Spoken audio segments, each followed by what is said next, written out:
Australia വന്നു കഴിഞ്ഞാൽ course change ചെയ്യാൻ പറ്റുമോ? പറ്റും. പക്ഷേ എങ്ങനെ? അതാണ് അറിയേണ്ടത്.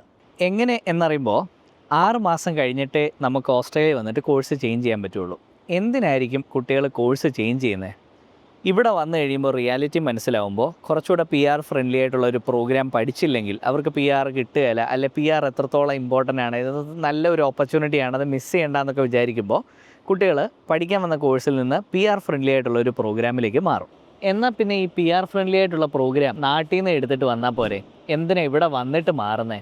അതിൻ്റെ കാരണം പ്രോഗ്രാം നാട്ടിൽ നിന്ന് എടുക്കുമ്പോൾ കോഴ്സ് കണ്ടിന്യൂവേഷൻ, അത് നമ്മൾ പഠിച്ചതിൻ്റെ ബാക്കിയായിട്ട് തന്നെ കോഴ്സ് സെലക്ട് ചെയ്തില്ലെങ്കിൽ വിസ റിജക്റ്റ് ആവാനുള്ള ചാൻസ് വളരെ കൂടുതലാണ്. അപ്പോൾ യൂണിവേഴ്സിറ്റീസ് അഡ്മിഷൻ തരാനും മടിക്കും. അത് മാത്രമല്ല, അഡ്മിഷൻ തന്നാലും വിസ റിജക്റ്റ് ആവാനും അതൊരു കാരണമാണ്. അതുകൊണ്ട് നമ്മൾ പഠിക്കാൻ വന്ന കോഴ്സിൻ്റെ ഒരു കണ്ടിന്യൂവേഷൻ, അതിൻ്റെ ഒരു ഹയർ ഡിഗ്രി ആയിട്ട് തന്നെ വേണം നമ്മൾ പഠിത്തം സെലക്ട് ചെയ്യാനായിട്ട്, അല്ലെങ്കിൽ വിസ റിജക്റ്റ് ആവും. അതുകൊണ്ടാണ് കുട്ടികൾ വേറൊരു പ്രോഗ്രാം, അവരുടെ കോഴ്സിന് കണ്ടിന്യൂവേഷനുള്ള പ്രോഗ്രാം എടുത്തു വന്ന് ഇവിടെ വന്നതിന് ശേഷം 6 മന്ത്സിന് ശേഷം PR ഫ്രണ്ട്ലി ആയിട്ടുള്ള ഒരു പ്രോഗ്രാമിലേക്ക് ജമ്പ് ചെയ്യുന്നു. അപ്പോൾ ഇങ്ങനെ കോഴ്സ് ചേഞ്ച് ചെയ്യാൻ ആഗ്രഹിക്കുന്ന കൂട്ടുകാരെ എന്താ ചെയ്യേണ്ടതെന്ന് പറയാം. ആദ്യം പഠിക്കാൻ വരുന്ന ആ കോഴ്സ് 6 മാസം കറക്റ്റായിട്ട് പഠിക്കുക, അറ്റൻഡൻസ് ഒക്കെ കറക്റ്റായിട്ട് പോവുക, ക്ലാസ്സിലൊക്കെ കറക്റ്റായിട്ട് പോവുക, അതുപോലെ പരീക്ഷകളും അസൈൻമെൻറ്റുകളും ഒക്കെ കൃത്യമായിട്ട് സബ്മിറ്റ് ചെയ്യുക. കോഴ്സ് ചേഞ്ച് ചെയ്യാൻ പോവുകയാണ് എന്ന് കരുതി ഉഴപ്പാൻ നിൽക്കരുത്.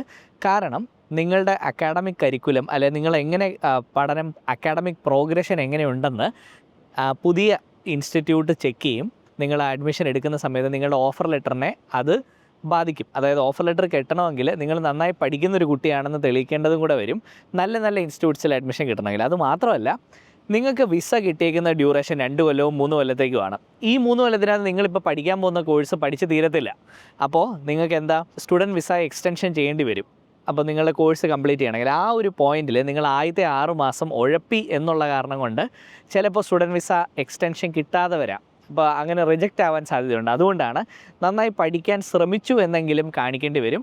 അറ്റൻഡൻസും അസൈൻമെൻറ്റ്സും ഒക്കെ സബ്മിറ്റ് ചെയ്തു, മാർക്ക് അല്പം കുറവാണെങ്കിലും കുഴപ്പമില്ല, പക്ഷേ അതിനെല്ലാം അറ്റംപ്റ്റ് നടത്തിയതായിട്ട് കാണിക്കേണ്ടത് ഇമ്പോർട്ടൻ്റ് ആണ്. അതുപോലെ തന്നെ 6 മാസം കഴിഞ്ഞുള്ള പ്രോഗ്രാമിലേക്ക് നിങ്ങൾ ജമ്പ് ചെയ്യാൻ ശ്രമിക്കുമ്പോൾ നമുക്ക് ആപ്ലിക്കേഷനൊക്കെ നേരത്തെ തന്നെ ഇട്ട് ഓഫർ ലെറ്ററൊക്കെ എടുത്തു വെക്കാം.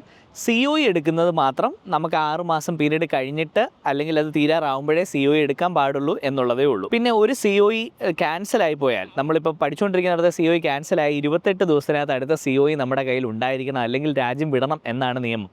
അപ്പോൾ ഈ കാര്യങ്ങൾ ശ്രദ്ധിക്കുക. അതുപോലെ തന്നെ കോഴ്സ് ചേഞ്ച് ചെയ്യുമ്പോൾ നമ്മൾ പഠിക്കാൻ വന്ന എഡ്യൂക്കേഷൻ ലെവൽ ഏതാണ്, AQF ലെവൽ ഏതാണോ ആ ലെവലിൽ തന്നെ മെയിൻറ്റെയിൻ ചെയ്യുന്നതായിരിക്കണം നിങ്ങൾ അടുത്തതായിട്ട് എടുക്കാൻ പോകുന്ന കോഴ്സ്. ഫോർ എക്സാമ്പിൾ ബാച്ചിലേഴ്സിന് വന്നിട്ട് ഒരു ഡിപ്ലോമ പ്രോഗ്രാം എടുക്കാൻ പറ്റത്തില്ല 6 മാസത്തിന് ശേഷം. അങ്ങനെ എടുത്താൽ എന്ത് പറ്റും? വിവരമില്ലാത്തൊരു ഇൻസ്റ്റിറ്റ്യൂഷൻ നിങ്ങൾക്ക് അങ്ങനെ ഓഫർ തന്നെന്ന് വെച്ചോ, അല്ലെങ്കിൽ ഒരു ഏജൻറ്റ് അങ്ങനെ ഓഫർ തന്നെന്ന് വെച്ചോ, പക്ഷേ നിങ്ങളുടെ വിസ കാലയളവിൽ നിങ്ങൾക്ക് കോഴ്സ് കംപ്ലീറ്റ് ചെയ്യാൻ പറ്റത്തില്ല. അപ്പം വിസ എക്സ്റ്റൻഷൻ വെക്കുന്ന സമയത്ത് നിങ്ങളുടെ വിസ റിജക്റ്റ് ആവും. അപ്പോൾ അതുകൊണ്ട് സെയിം AQF ലെവലിലുള്ള കോഴ്സ് തന്നെ വേണം നിങ്ങൾ 6 മന്ത്സിന് ശേഷം ഒരു കോഴ്സ് ചേഞ്ച് ചെയ്യുന്നുണ്ടെങ്കിൽ എടുക്കാൻ. മാസ്റ്റേഴ്സ് പഠിക്കാൻ വന്നയാൾ മാസ്റ്റേഴ്സ് തന്നെ ആയിരിക്കണം, ബാച്ചിലേഴ്സ് പഠിക്കാൻ വന്നയാൾ ബാച്ചിലേഴ്സ് തന്നെ വേണം പഠിക്കാൻ.